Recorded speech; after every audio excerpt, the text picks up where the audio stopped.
بسم اللہ الرحمن الرحیم۔ گمنام ہیرو کے معزز ناظرین السلام علیکم۔ آئیے چلتے ہیں کہانی کی طرف۔ گڑے مردے نہ اکھیڑو، وہ قدرے برہمی کے ساتھ بولی۔ کوئی زیر زمین تنظیم اپنے پرانے کارکنوں کو بلا وجہ ذبح نہیں کراتی۔ ملوں، کارخانوں اور دفتروں کے لیے ہر اسامی کے 10 متبادل ہر وقت مل جاتے ہیں، لیکن ہماری دنیا میں افرادی قوت کی اتنی فراوانی نہیں ہے۔ ہمارا ہر کارکن ہمارا بیش قیمت سرمایہ ہوتا ہے۔ جب اسے راہ سے ہٹانے کا فیصلہ کیا جاتا ہے تو اس کے پس پشت کوئی ناگزیر مجبوری کار فرما ہوتی ہے۔ ہم گہرے دوست تھے۔ میں اس کے جواز کو کوئی اہمیت دیے بغیر بولا۔ ان میں سے ایک کو ہر طرف سے گھیر کر بری طرح دہشت زدہ کر کے مارا گیا۔ قتل سے پہلے اس کا فون تک کاٹ دیا گیا تھا اور ہمیں اس کے جنازے کو کندھا دینے کی اجازت تک نہیں دی گئی تھی، کیونکہ اس کے حوالے سے ہم قانون کی نظروں میں آ جاتے۔ نادر کی لاش کو لاوارث قرار دے کر خیراتی فنڈ سے کفن فراہم کیا گیا تھا۔ شی کو اپنے لہو کی بوندوں سے پروان چڑھانے والے ایک مخلص کارکن کا وہ انجام دیکھ کر میرے دل میں بغاوت کی پہلی چنگاری بڑکی تھی، جو آج ایک کھولتے ہوئے آتش فشاں میں بدل چکی ہے، کیونکہ میں نے تمہاری صفوں میں گھس کر تمہارے اصل عزائم کا اندازہ لگا لیا۔ کیا تم اس بات سے انکار کر سکتی ہو کہ شی کو امریکی CIA فنڈ فراہم کرتی ہے اور CIA کا ذیلی ادارہ ہوتے ہوئے بھی اس قدر طاقتور اور خود مختار ہے کہ تمہارے دائمی باپ کو براہ راست صدر امریکہ تک رسائی حاصل ہے؟ یہ نئی خبریں تمہیں کس چنڈو خانے سے حاصل ہوئی ہیں؟ اس نے بے اعتباری کے ساتھ میرا مضحکہ اڑاتے ہوئے سوال کیا۔ اس کے بشرے پر پیدا ہونے والے تاثرات سے ظاہر ہو رہا تھا کہ وہ اداکاری نہیں کر رہی تھی، بلکہ اسے واقعی میرے عائد کیے ہوئے الزامات پر یقین نہیں آیا تھا۔ شاید اس کا سبب یہ رہا ہو کہ شی کی اعلیٰ ترین پالیسی ساز سطح تک اس کی رسائی نہیں تھی، اور وہ خود ان باتوں سے بے خبر تھی جو میں مافیا کے ڈان 3 کی زبانی سن چکا تھا۔ یہ سب اٹل حقیقتیں ہیں ویرا، میں نے کہنا چاہا، لیکن اس نے فوراً میری بات کاٹ دی۔ تم نے پھر میرا غلط نام لیا۔ میں بتا چکی ہوں کہ میں ماریانا گبرائل ہوں۔ مجھے معلوم ہے، میں نے سگریٹ سلگاتے ہوئے کہا، لیکن اس وقت ہم اس کمرے کی خلوت میں ہیں۔ یہاں ایسی احتیاط غیر ضروری بلکہ مضحکہ خیز معلوم ہوتی ہے۔ احتیاط کبھی غیر ضروری نہیں ہوتی۔ اب تم مجھے ماریا کے نام سے ہی پکارو گے، کیونکہ میں نے یہ کمرہ اسی نام سے لیا ہے۔ میرے پاس پاسپورٹ کے علاوہ کوئی اور شناختی دستاویز ہوتی تو میں یہ نام بھی استعمال نہ کرتی۔ آج کل تمہارے شہر میں ہونے والی دہشت گردی اور تخریب کاریوں کی وجہ سے ہوٹل والے کسی کو بھی واضح شناخت کے بغیر کمرے نہیں دے رہے۔ خیر، اسے چھوڑو، یہ بتاؤ کہ تم کیا کہہ رہے تھے؟ کوئی بات صرف اس وجہ سے بے سروپا قرار نہیں دی جا سکتی کہ وہ تمہارے علم میں نہیں ہے۔ میں نے سگریٹ کا ایک گہرا کاش لے کر دھواں اگلتے ہوئے کہا، شی کی منشیات فروشی اور اسلحے کی غیر قانونی درآمد و برآمد کے کھیل تم خود اپنی آنکھوں سے دیکھ چکی ہو، لیکن مجھے یقین ہے کہ تم شی کے پس پردہ عزائم سے آج بھی اتنی ہی بے خبر ہو جتنی 10 برس پہلے تھی۔ شی کے ذریعے میرا باپ بے پناہ دولت کما رہا ہے۔ اسے پیسے کی ہوس ہو گئی ہے۔ پیسہ کمانے کے لیے کنگ لائنز ہی کافی ہے۔ جہاز رانی کی دنیا میں وہ بے تاج بادشاہ سمجھا جاتا ہے۔ حساب لگاؤ گی تو شی میں تمہیں گھاٹا ہی گھاٹا نظر آئے گا۔ میں نے کہا، میری معلومات کو ناقص کہہ رہے ہو تو پھر وہ بتاؤ جو تمہارے علم میں ہے۔ گھاٹے کے لیے کون اس قدر خطرات مول لے کر اپنی عزت، شہرت اور زندگی کو داؤ پر لگائے گا؟ تم جانتی ہو کہ شی ہیروین کو یہاں سے باہر اسمگل کرنے میں زیادہ دلچسپی نہیں رکھتی۔ شی ایک خفیہ امریکی ادارہ ہے جو صرف ایک مقصد سے وجود میں لایا گیا ہے کہ جن ملکوں میں افیون پیدا ہوتی ہے اور پھر اس سے ہیروین کشید کی جاتی ہے، انہی ملکوں میں اس کی زبردست کھپت پیدا ہو جائے تاکہ وہاں سے مغرب اور امریکہ اسمگل کرنے کے لیے کچھ بھی باقی نہ رہے۔ تھوڑی بہت مقدار جو شی باہر اسمگل کراتی ہے، مجھے یقین ہے کہ تلف کرا دی جاتی ہوگی۔ اس مقصد کے حصول میں شی کی آمدنی کی بجائے سراسر خسارہ ہوتا ہے، جبکہ اس کے تنظیمی اخراجات بے پناہ ہیں جو سب خفیہ فنڈز اور امداد سے پورے کیے جاتے ہیں۔ شاید تمہیں علم ہوگا کہ امریکہ سیاسی اور سفارتی سطح پر ترکی، پاکستان، برما اور ہیروین کا خام مال پیدا ہونے والے دوسرے ممالک کو صرف اس مد میں باری امداد دیتا ہے کہ ان ممالک کی حکومتیں اپنی سرزمین پر افیون کی کاشت کی پوری قوت سے حوصلہ شکنی کریں۔ وہ کھلا ہوا سفارتی اور سیاسی محاذ ہے اور شی اسی مشن پر نہایت خفیہ انداز میں کام کر رہی ہے۔ وہ مقامی جرائم پیشہ افراد کو ترغیب دیتی ہے کہ وہ ہیروین کی تقسیم کے کام میں مال بنائیں، یا اس طرح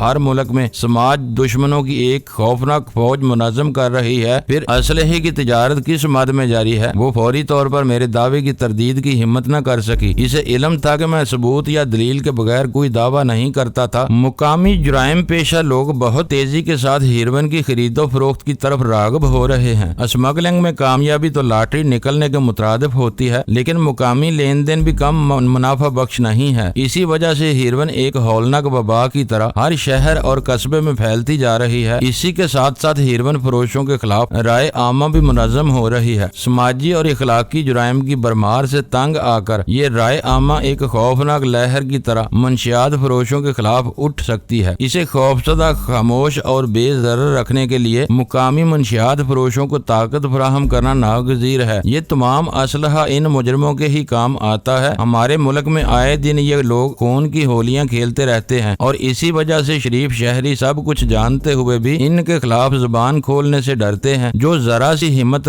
دکھانے کی کوشش کرتا ہے، اسے بے رحمی کے ساتھ ہمیشہ کے لیے خاموش کر دیا جاتا ہے۔ خوف و ہراس بلکہ دہشت کے اس ماحول میں ان لوگوں کے خلاف رائے عامہ کبھی بھی منظم نہیں ہو سکتی۔ اس فضا کو برقرار رکھنے کے لیے جدید اور مہلک ترین اسلحے کا استعمال اور اس کی نمائش ضروری ہے۔ معلوم ہوتا ہے کہ کسی نے شیعہ کے خلاف تمہارے ذہن میں اچھی طرح زہر بھرا ہے۔ وہ ایک گہرا سانس لے کر بولی، کہاں صدر امریکہ اور کہاں جمی لائیڈ، جو مجھ جیسی نہ جانے کتنی بیٹیوں کا باپ بن جانے کے باوجود آج تک غیر شادی شدہ ہی کہلاتا ہے۔ میں نہیں مان سکتی کہ یہ اتنے اونچے پیمانے پر ہونے والے کوئی کھیل ہے۔ دنیا کا کوئی بھی ملک ریاستی سطح پر بین الاقوامی جرائم، قتل و غارت گری اور منشیات فروشی کی حماقت نہیں کر سکتا، کیونکہ ایسے راز فاش ہوتے ہی وہ ملک عالمی نفرت کا نشانہ بن سکتا ہے۔ غیر معمولی مواصلاتی ترقیوں کے اس دور میں کوئی قوم اتنا بڑا خطرہ مول نہیں لے سکتی۔ اس کے ایک ایک لفظ سے بے اعتباری مترشح تھی، لیکن اس کی آنکھوں سے ظاہر ہو رہا تھا کہ وہ بھی سوچ میں پڑ گئی ہے۔ طاقت کے سامنے عالمی رائے عامہ 2 کوڑی سے زیادہ وقت نہیں رکھتی۔ طاقت کو تو قوموں کی برادری تک میں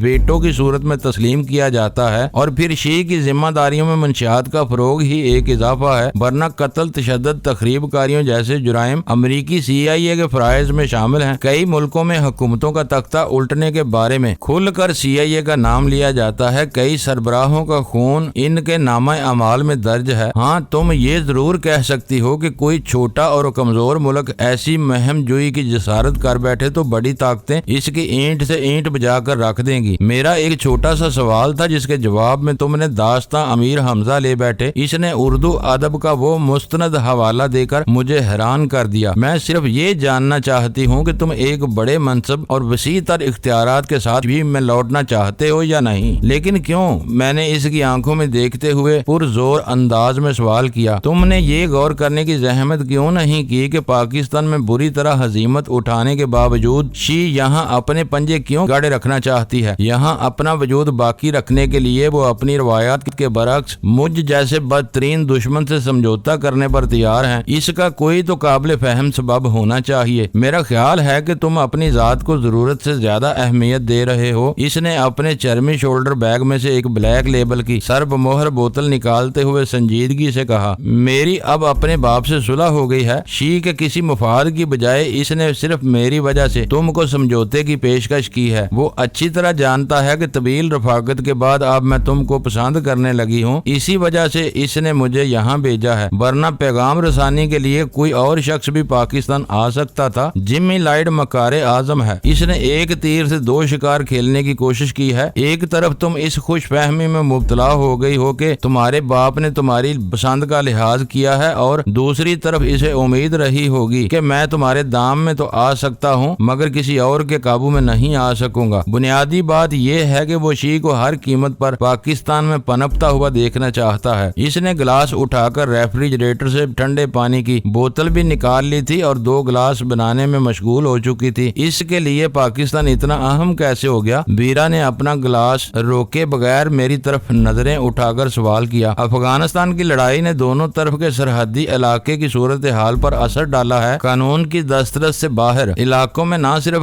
مقامی قبائلیوں نے بلکہ بعض متحارب گروہوں نے بھی افیون کی مہنگی اور نقد فصل کی کاشت شروع کی ہوئی ہے۔ خام مال کی فراوانی نے اس پوری پٹی کو ہیروئن کی کشید کے لیے زرخیز بنا دیا ہے۔ اس ہیروئن کی کچھ مقدار ہندوستان کے راستے بھی سمگل ہوتی ہے، لیکن بیشتر مقدار پاکستان کے روٹ سے نکلتی ہے۔ جمی لائیڈ اس نکاس کو ہر قیمت پر روکنا چاہتا ہے۔ سرکاری سطح پر امریکہ نے بھاری امداد